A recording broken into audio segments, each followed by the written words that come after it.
You know, Alex Jones used to say, we're winning the info wars and they're cheating. In other words, he was doing everything he had to do in those days to become top dog at Google Video and then YouTube, and yet he was censored.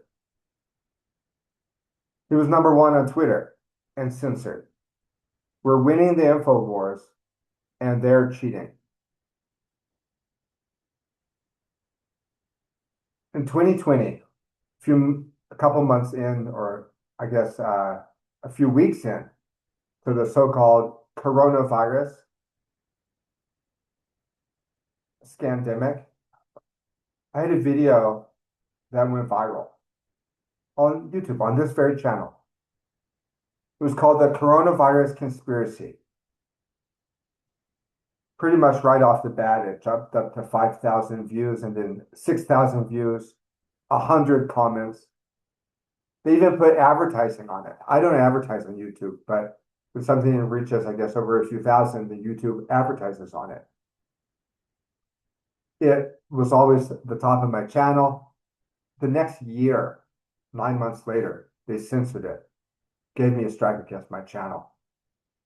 I moved to BitChute, and Rumble and some of these other forums was also publishing on the Geneva Academy. My friend was publishing our shows on the Geneva Academy YouTube page. I diversified. So sometimes people ask me, why don't I store my stuff all in one place? But it's because of the risk. If you store your stuff in one place, you're more likely to get censored and everything. Bye-bye. So I've opted out to try to conquer the small nooks of the internet. But I can't, for a while there, I couldn't even give the videos the titles that I wanted because I knew that it would be banned. And even today, I'm under constant censorship, and this keeps me from being able to gather all the viewers and listeners that I would like.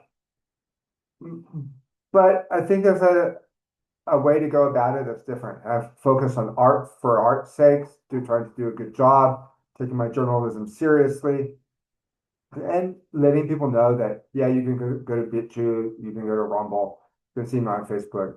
And because I have so much, because I offer a plethora of productions, there is a sense in which now kind of each one of these channels has kind of evolved. And sometimes I will publish videos on one channel and I won't publish it on another. And it lets me kind of keep better track of my viewers. And I don't believe when there's just one or two views on my YouTube channel. The same way I don't believe it when Facebook says after a few hours that a video bumped up to 300. But somewhere in the middle. So it's important to share the post. And I hope that over time people will be able to know what I do and follow me and see that actually, yeah, there is a deep context for what I do. And if I didn't share what I've learned and what I know and what I figured out, it would be a sin of omission.